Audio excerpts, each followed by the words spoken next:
everyone, I'm JD from Willow Journals. Welcome back to my channel. I have a Junk Journal with Me episode working in my collage art journal, and today I'm going to be featuring some doilies, or I'll be using a doily from this beautiful stack that I got from Beebeecraft. So big thank you to Beebeecraft for sending them to me. I love that there are 4 different types, 4 different sizes, and you get a bulk lot in each size. And I've really been loving using doilies in my journaling at the moment. I've always liked using them as a staple item in terms of pages in my journals, where you get larger doilies, square, round, rectangle ones, fold them in half, and they make wonderful textured, interesting pages in journals. So I've always used them for that reason. But just at the end of last year and all of this year, I have really gotten into using doilies for journaling pages, so actually using them to stick onto a page and incorporate it as embellishment or decoration, something visual, something to give texture to the page. And often I use it as a layered background in one of my collages. I might cut it in half or rip it in half, or even just use a quarter of it and just use that as a way to add another textured layer in a collage. And the other way that I love using it is the way that I'll show you today in this journal. And that's where you get like a feature image that you want to, be the focal point of the page and to stand out on the page, and just use a doily to be the background for that image. And the great thing about this pack of doilies that I got, it all came in one pack. So from Beebeecraft, you didn't have to buy different sizes separately. All the different sizes came in the one pack, which was brilliant. So the great thing about that is I could choose the right size for this image that I'm choosing. So it's not the smallest doily, it's the second smallest size. And I love how that fits perfectly.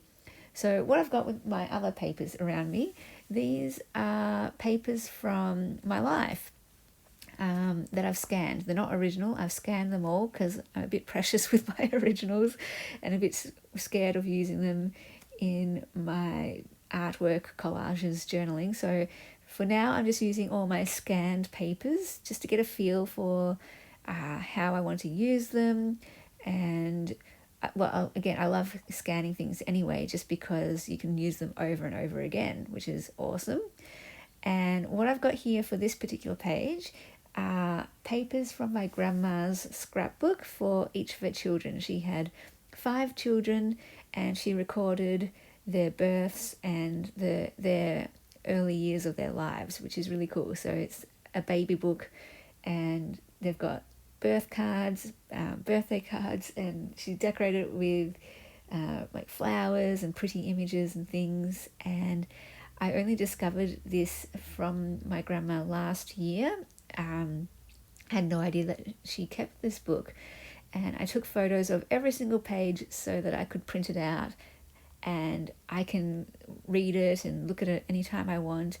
And since they're photos, I could just print them out anytime I wanted as well. So that's what I've got here, a whole bunch of pages from her baby book, and I love seeing her handwriting, and I love having that history. And what I'm trying to do here in this particular collage art journal is push myself to do things that are out of my comfort zone, try new techniques, try different things. So what I'm trying with this page, for example, is I'm cutting up these pages. Usually I like to just put a full page or a full image onto my journal pages, and then I really hesitate to cover things up. But because I'm getting a lot more into collage in the last couple of years, and I'm really feeling more comfortable with collage, I'm understanding that actually when you layer things and cover things up, it brings so much more interest to the page, so much more depth, so much more meaning when you use and combine different pieces. Because when I just use one piece, like, it's wonderful, that one piece stands alone and it's great, but I've just realized there's a beauty and a rich texture and a rich depth to having layers. And when each of those layers is something meaningful and special to you, then it doesn't necessarily matter if you cover something over, because all that matters is that you have the layer that represented there and that you can see a bit of it peeking out. So yes, some pieces you might want to have just standalone and you don't add anything to it, keep it simple, and you just want to highlight that one piece. But other times I'm learning it's quite fun and more meaningful to cut things up, rip things up, piece it together in a collage and just build up those layers. And so that's what I'm experimenting with on this page. I had no idea really what I was doing.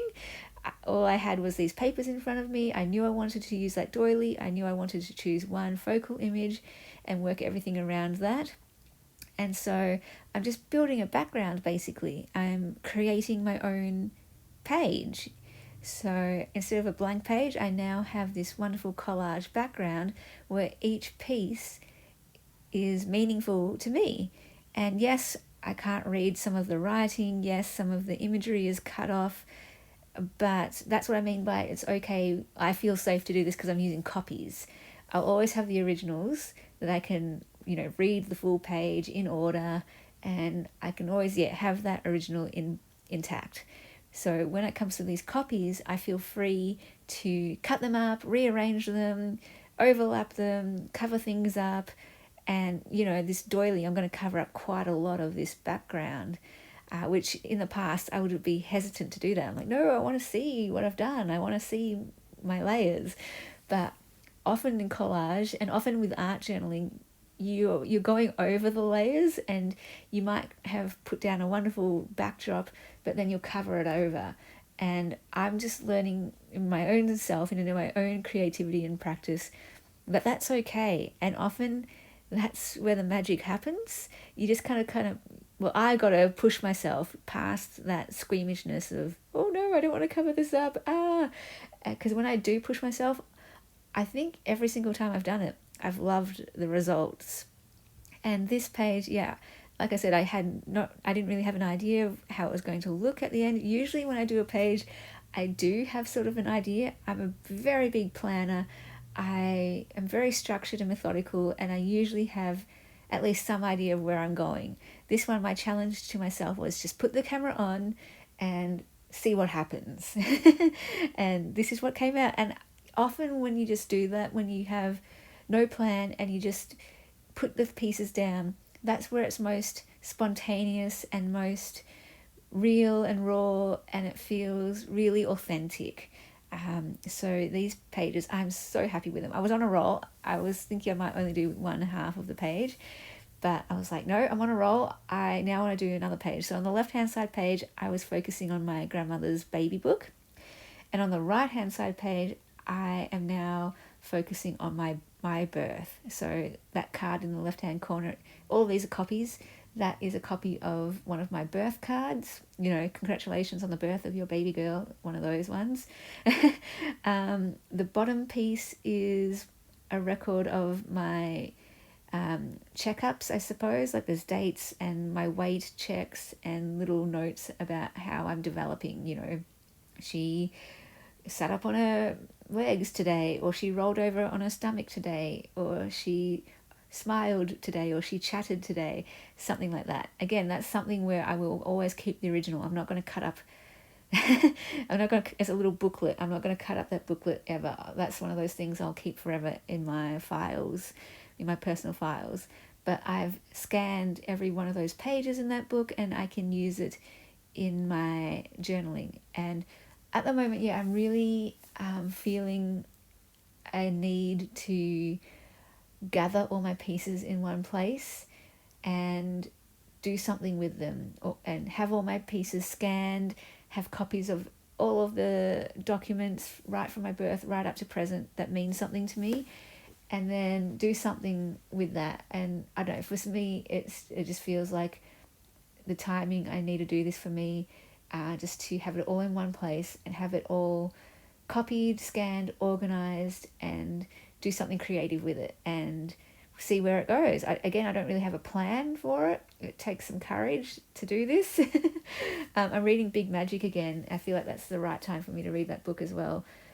because I'm just feeling like I want to create. I have some sort of an idea of what I want to create, but I got no idea of what it will look like. All I know is to follow this feeling that I want everything of mine in one place, and I want to have copies, and then I want to play with it all. I don't know what the end result will be, but I just feel like this need to collate it all and somehow bring it all together in some way, and to have permission to just play, experiment, try things. That's what I'm looking at doing, and this page spread is helping me do that, because usually when I create, usually when I go into doing any project, I already have a sense of what it's going to look like, and so I'm just giving myself permission to not need to know the end result, and just to follow that desire to gather and collate and document and organize and all that kind of thing. So I'm just writing that note here in this little blank space that I've left myself. That is from my mother's notebook when I was adopted at 4 months old. She went to South Korea, picked me up and brought me back over to Australia, and in that notebook she wrote a little timeline of the adoption process, and on the back of that I scanned the back of it as well because it was blank, because I thought I could use that for writing space. And how much more meaningful is it to use writing space that comes from my own mother's notebook rather than some store-bought piece of paper, which totally good as well. But when it comes to me wanting to do this project of gathering the pieces of myself in one place, in one book or journal or project, I want to use the pieces from my life. So everything that I'm collating for this project is nothing store-bought, nothing like that. It's all literally going to be pieces from my real life, from birth to now. And so that's what I'm in the process of doing, is gathering all these things, and it's going to be a big job scanning it all. Oh my goodness. But once I've done it, I feel like I'll have a bit of peace of mind knowing it's all scanned and it's all in one place. And not only that it's all in one place, but it's all organized, because at the moment I've got things all over the place and I feel like a bit anxious about it because they're all scattered everywhere and I don't even know what I have. So first of all, I want to gather it all in one place. Second of all, I want to organize it in some sort of order so I know what I've got to work with, and maybe organize it chronologically, and then scan it all so that I can then, final step, work out some way to visually document it in some way, so that it's not just all in a file. Like, all the originals will be in a file, but I want to be able to look at these pieces in some organized sense. So just journaling about that and sharing that with you. Maybe that's resonating with you and you want to do the same with your belongings and papers and ephemera that you've kept, and maybe create with those pieces and have fun collaging. Like, I love this page. This page is wonderful. Go check out Beebeecraft. I'll leave the link below in the description box if you're interested in those doilies, and there's a coupon code as well for a discount. Thanks so much for watching. I hope you enjoyed that page, and I'll see you in the next video. Bye guys. Thank you so much to my beautiful patrons who supported me in October and allowed me to create and share videos for another month. If you'd like to become a patron in November and support what I do here, that would be so appreciated. I'll leave the link below to my Patreon in the description box below, where you get access to extra videos, first preference for my journals, behind the scenes updates, and if you're a Ruby tier or high, you get every single digital kit from my Etsy plus an extra one every month, and there are also some mail tiers. You get something sent to you in the mail.